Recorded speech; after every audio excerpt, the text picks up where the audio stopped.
예, 오늘 뭐 마지막 질인데요. 법무부 차관님께 한번 여쭤보겠습니다. 예. 네. 차관님, 예전에 2013년에 우리나라에서 헌정사에서 정당 해산 심판이 한번 있었습니다. 기억나십니까? 네, 기억납니다. 그 당시에 통합진보당을 해산하는 절차였는데 사실 그 당시에 어떤 혐의점으로 처음에 시작된 건지 기억나십니까?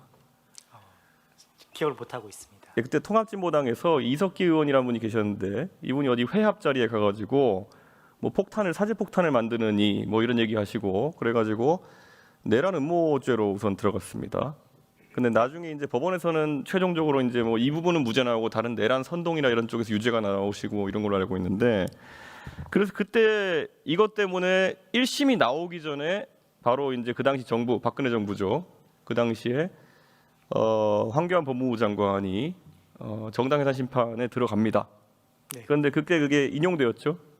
네, 그랬던 것으로 기억합니다. 그때 8대1로 김희수 헌법재판관 제외하고 8대1로 이렇게 인용이 되었었는데요. 그때를 기준으로 대입해가지고 한번 지금의 일들을 보고 싶어요. 그런데 예전에 보면은 이게 제가 괜히 말하는 게 아니라 작년에 국감에서 뭐 오늘 퇴임하시게 된 그 장관께서 이 가능성을 언급하셨습니다. 그래서 제가 오늘 묻고 싶은 거는 혹시 그 뒤로 법무부 내에서 정당 해산 심판 청구에 대한 연구나 아니면 검토 같은 걸 따로 진행한 바가 있습니까? 그때 장관님께서 말씀하셨을 때에는 네. 여러 언론에서라든지 이런 네. 문제 제기가 있었던 시기였고요. 그 후에 법무부에서 별도로 검토했던 사항은 없었습니다. 확실히 아무 자료나 아무 검토 사항이 없습니까? 아니면 인지하지 못하고 계신 겁니까? 제가 모든 것을 다 알고 있지는 못합니다만 제가 알고 있는 바로는 없습니다. 예, 사실 그때 한번 살펴보면요, 그때 결국에는 그 이석기 의원이라는 분이 결국 내란 음모를 획책했다. 예, 음모죠. 그러니까 실행의 단계에 옮기지 못했으나 음모였다. 그게 인정된 것이고, 그 다음에 결국 그 개인의 일탈이 아니라 그것이 정당 해산에 이르게 된 것은 그분이 그 정당의 주요 간부이기 때문이다라는 논리였습니다. 자, 그렇다면 저희가 2024년 12월 있었던 계엄을 놓고 봤을 때 계엄은 실제로 실행되었죠, 맞습니까? 네, 실행되었습니다. 내란으로 인정되었습니까, 재판에서? 네, 내란 혐의 인정이 되었습니다. 네, 지금 그래서 2심을 이제 내란 우두머리죄 재판을 앞두고 있죠. 네, 그리고 이석기 의원이 주요 간부였다는 사실에 비추어 봐서 윤석열 대통령은 정당의 주요 간부로 볼 수 있습니까, 아닙니까?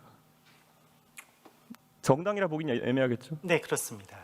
그러면 이런 것들을 비추어 봤을 때 지난번에 사실 장관께서 이 1심 판결 결과나 이런 걸 보고 정당 해산을 검토할 수 있다. 물론 검토가 안 됐다고 이제 차관님께서 아시는 범위 내에서 말씀하셨지만은, 그러면 만약에 이번에 2심까지 만약에 나오고 이 내란 재판의 결과가 만약에 맞따라 나오면은 법무부 내에서 이걸 다 추진할 수 있다 봅니까? 위헌정당 해산 심판 등과 관련된 부분은 네. 굉장히 정치적으로나 사회적으로 굉장히 중요한 이슈이기 때문에요. 맞습니다. 네. 지난번과 같은 13년 사례를 말씀하셨습니다만 네. 단순히 그와 같이 대입해서 비교할 수 있는 문제는 아니라고 생각하고요. 지금 내란 재판의 일부분이 상당히 선고가 됐습니다만 모든 내용을 종합해서 판단해 봐야 될 것이고, 또한 그거를 판단하고 검토하는 데 있어서는 매우 신중해야 차관님, 판단이라는 거는 이제 헌법재판소에서 재판관들이 하는 것일 테고, 물론 이것을 청구하느냐 판단도 해야겠지만은 형식적으로 봤을 때 하나는 내란을 하겠다고 자기들끼리 회합해서 음모를 얘기한 사람, 하나는 실제로 내란을 행한 사람, 그리고 정당의 주요 간부, 그리고 그 당의 1호 당원인 대통령, 이렇게 되었을 때 형식 논리상 진행할 걸 검토하겠다는 그 당시 장관의 말이 단순한 말로 들리지는 않거든요. 그렇기 때문에 이게 듣기에 따라서는 위협으로 들릴 수도 있는 부분이 있기 때문에 지금 이거를 구체적으로 따져 묻는 것입니다. 그리고 총리님, 이것도 한번 여쭤볼 것인 게요. 방금 법무부 얘기했지만 법무부는 단순한 수행 주체에 가깝습니다. 이게 실제로 그 당시에도 보면은 박근혜 대통령이 긴급 국무회의 안건으로 상정해가지고 그에 대한 별다른 토론 절차 없이 사실 그때 굉장히 빠른 절차로 전자결제를 통해서 이제 진행된 거거든요. 황교안 총리의 그런 어떤 회의 주제를 통해 가지고. 국무총리님은 이 사안을 어떻게 보십니까? 그때 사건과 지금 사건을 비교해봤을 때 정당해산 심판 청구가 나올 수 있다 보십니까? 제가 뭐 그런 부분들에 대해서는 정말 좀 문외 아닌 부분들이 있어서 제가 지금 뭐 바로 답변드리기. 그 무게를 인식하셨으면 하는 생각인 게요. 저는 더 놀라웠던 게 윤석열 대통령 사건으로 인해서 이 재판 청구 가능성이, 정성호 장관도 말씀하셨지만은 윤석열 대통령 재판에서는 본인이 대통령 재직하실 때 이런 재판 청구를 할까 고민했다라는 말씀까지 그 변호인의 증언으로 나왔거든요.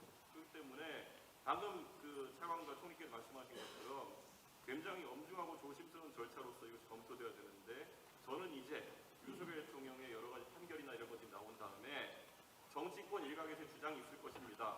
이미 조국혁신당 같은 곳에서는 이미 제기한 바가 있고 당연히 아까 통합진보당은 해산되었고 그 후진정당 진보당에서 언급할 것인데 이런 것들이 국정 안정에 있어서 굉장히 중요한 사안이니까 항상 엄중하게 검토하시기를 부탁드리겠습니다. 네, 의원님 말씀 잘 새겨 듣겠습니다. 네, 이준석 의원님 수고하셨습니다.